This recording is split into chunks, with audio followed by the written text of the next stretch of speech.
비트코인 이제는 물려도 롱에 물려야 하는 구간입니다. 자, 지금은 시즌 종료를 의심해야 될 시점이 아니라요. 사실 고래들의 손바뀜이 나오고 있는 진통기로 해석해야 되는 상황이다.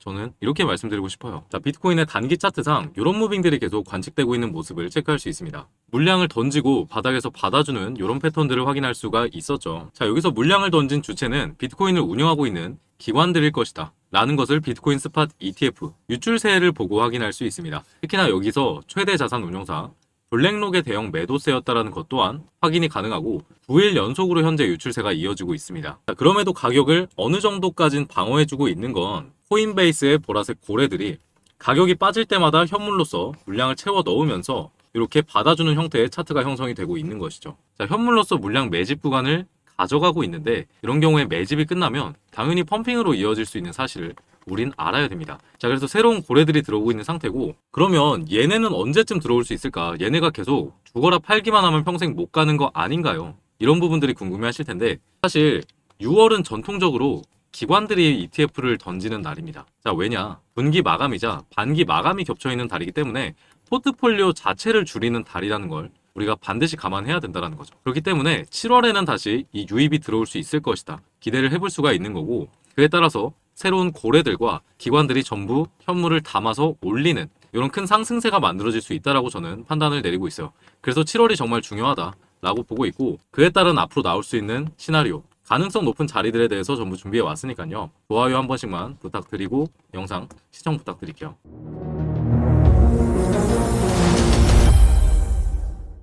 안녕하십니까. 코인멘토 정우진입니다. 현재 6시 23분 지나고 있고요. 자, 제가 지금 차트에 표시해 놓은 구간들은 기관들의 ETF가 들어오고 나서 6월에 있었던 구간만큼을 체크해 놓은 구간입니다. 자, 이 구간들을 자세히 보시면 사실 기존 추세에 상관없이 단기 조정을 보이는 이런 무빙들이 만들어진다라는 거죠. 물량을 정리하기 때문에 만들어지는 흐름인 거고, 마찬가지로 이번에도 같은 흐름이 반복되었다 라고 저는 판단을 해보고 있습니다. 자, 그러고 나서 다시 자세히 보시면 이 6월의 조정이 끝나고 나서 상승세를 잘 보였었다라는 거죠. 이때도 단기로 상승이 만들어졌고요.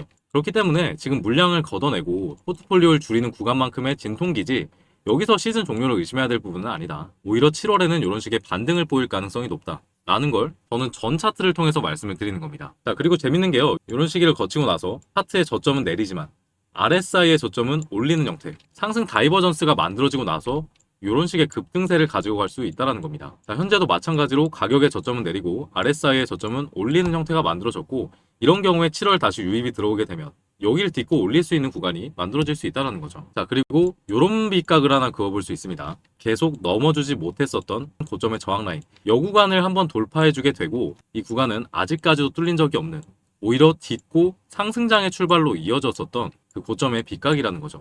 여기를 딛고 지금도 단기적으로 반등이 나오고 있는 상황이라는 겁니다. 따라서 이 구간을 지켜주게 되었을 때 다시 지난 60K에서 만든 것처럼 상승 사이클로 이어질 수 있다는 거고, 그런 중요한 구간에 있다라고 생각하시면 될 것 같습니다. 따라서 기관들의 특성과 기술적 분석상으로도 반등이 나오는 자리가 맞았다라는 거고요. 긴 프레임에서 봤던 상승 근거들이었기 때문에 7월에는 의미 있는 추세 변곡이 만들어질 가능성이 높다 라고 보는 게 제 메인 관점인 겁니다. 자, 사실 제 영상을 한 번씩 보신 분들은 아시겠지만, 저는 사실 요 시점부터 계속 숏 관점을 가지고 왔었거든요. 요 시점에서 있었던 일이 뭐였냐면, 계속 고점을 돌파해주는 형태가 만들어지지 못함에 따라서 이런 식의 채널을 그을 수가 있었고, 여기 하단선을 이탈하고 나서 계속 저항 구간으로 작용하는 모습을 볼 수 있었다라는 거죠. 자, 그런데 이 하단에 물량 수입과 함께 다시 채널 하단선을 돌파하러 가게 되었으나, 여기 구간을 못 뚫게 됐을 때부터는 이제는 대세 하락장의 시작이다 라고 판단을 해오고 있었던 거고요. 그 이후로 계속 숏으로 대응하고 있는 상황이었습니다. 그래서 이렇게 1, 2, 3, 4, 5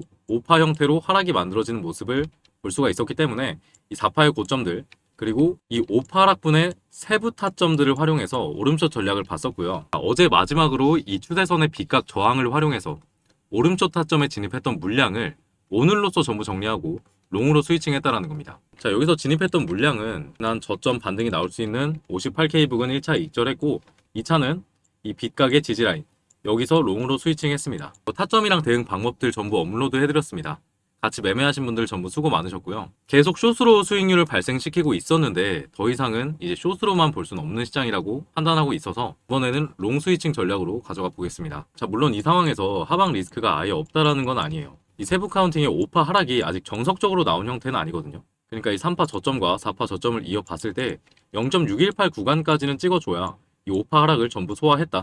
그리고 다음에는 조정 3파, 상승분이 나올 수 있을 것이라고 생각할 수 있는데 여기까지 찍는 무빙이 안 만들어졌기 때문에 하락분이 아예 없다라고 볼 수는 없을 것 같고요. 다만 여기까지 되돌리지 않고 이 5파를 절단한 이후에 바로 올리는 시나리오를 배제할 수 없기 때문에 현재 이렇게 정찰병 정도 들어가 있는 상황이라고 보시면 될 것 같습니다. 자, 그리고 이렇게 제가 잡은 것처럼 하방 리스크 중에 추세 변곡을 예측하고 들어가는 역추세 매매의 경우에는 사실 이런 식의 매매보다는 뚫어줄 때 사는 게 좀 더 유리하기는 합니다. 자, 의미 있는 저항 구간들을 뚫어줄 때가 매수 시그널로 봐야 되고 추세의 변곡으로 볼 수 있는 경우가 많은데 첫 번째로 뚫어야 하는 지점은 이 지점이죠. 기존 양봉을 장악하면서 누르는 패턴이 발생했었고 여기 구간의 저항을 뚫지 못하게 되면 그대로 맞고 죽는 자리가 될 수 있습니다. 자, 예시를 어디서 볼 수 있냐? 자, 이 차트죠. 기존 하락세 이어지던 와중 잠깐의 반등세 마저 누르는 차트의 패턴이 발생했고 이 양봉만큼의 구간, 세력들이 눌렀던 구간만큼은 기존의 저항 라인으로 작용하게 된다 라는 걸 이번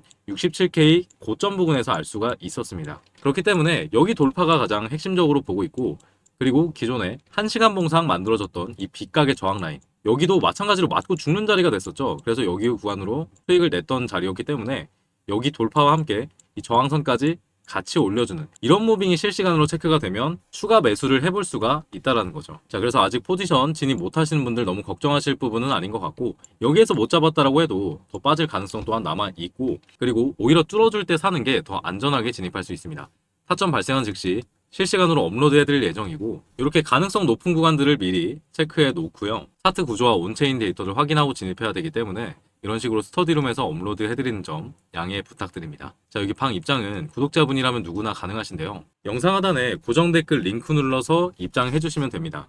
자, 이거 누르시면 이런 화면이 하나 뜰 텐데 실시간 관점 스터디 무료 입장 클릭하시고 실제 연락받을 수 있는 번호 남기시고 제출하시면 바로 신청이 완료가 됩니다. 자, 이건 컴퓨터로 볼 때 화면이고 휴대폰으로 보시는 분들은 링크 누르시면 문자 메시지 페이지로 이동할 텐데 따로 작성할 필요 없이 바로 전송 버튼 누르시면 마찬가지로 제가 방에 초대해드리도록 할게요. 자, 다만 채널 활성화를 위해서 이렇게 스터디룸 운영하고 있는 거니까 여러분들께서 구독 한 번씩만 눌러주시고 입장 부탁드리겠습니다. 자, 아침에 이렇게 찍고 빠르게 말아 올리는 패턴이 만들어짐에 따라서 이 전 고점까지 뚫어주는 이런 무빙이 가장 좋은 시나리오였겠지만 아직도 힘을 못 받는 무빙이 만들어지고 있기 때문에 다시 시간이 끌리게 되면 아까 말씀드린 이 5파 하락분 57에서 56K 부근까지 다시 찍고 다시 말아올리는 형태가 나와줄 수 있겠고요. 여기 부근에는 아직 죽이지 못한 고배율 롱 포지션의 청산가가 걸려있는 상황이기도 합니다.